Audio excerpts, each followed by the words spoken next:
Także ja skorzystałem z dwóch okoliczności właśnie, nieuwagi, ale to na tym się nie skończyło.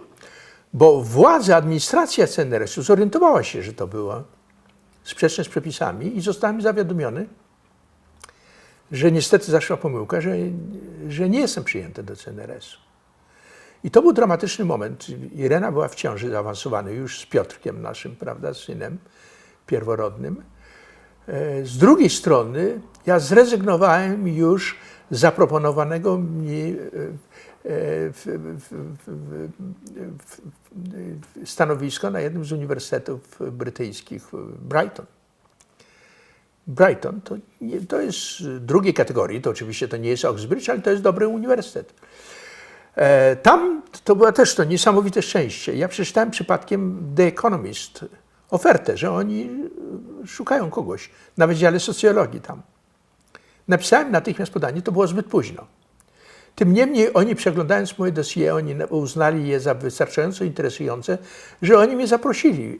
Parę dni po tym, jak ja napisałem podanie, ja już zostałem zaproszony na rozmowę do Brighton. Tak powiem, była komisja, która ze mną rozmawiała i tego samego dnia oni mi powiedzieli, że jestem przyjęty. To również było niesłychane. To było oszałamiające po prostu. Ja, który żyłem w stanie lękowym, oczekiwaliśmy dziecka bez pracy, prawda? Irena studiowała, naprawdę to był trudny czas. Nagle się okazuje, że jestem przyjęty z dnia na dzień niby, bez żadnej protekcji, bez żadnych kontaktów. Ja tam nikogo nie znałem. Niestety tam był jeden człowiek, który mnie znał.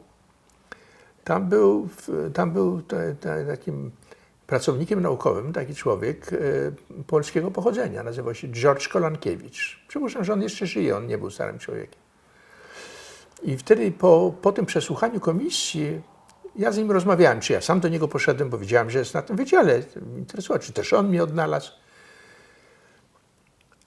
A być może też było po tej decyzji. On mi powiedział otwarcie, brutalnie, że jestem bardzo niezadowolony, że zostałeś przyjęty. Dlaczego? Mówię, dlatego, że ty mi skomplikujesz stosunki z Polską. Jemu, w związku z tym, że był specjalistą od Polski, oczywiście zależało mu na możliwości przyjeżdżania do Polski. On chyba nie był, że tak powiem, sympatykiem Polskiej Ludowej. Mówię, prawdę tego nie pamiętam, to nie był wybitny naukowiec, mnie to nie interesowało. Ale faktem jest, że człowiek, z którym ja miałem współpracować, powiedział mi otwarcie, brutalnie, cynicznie, że on uważa, że ja jestem, że on negatywnie ocenia fakt przyjęcia mnie. Więc innymi słowy, jak później się okazało, że równocześnie zostałem przyjęty przez CNRS, jak się wahałem, co wybrać, to gdybym wiedział już, że Gienek z Niną i z Moniką wylądują w Anglii, to bym wybrał na pewno Anglię. Ale oni jeszcze byli w Szwecji.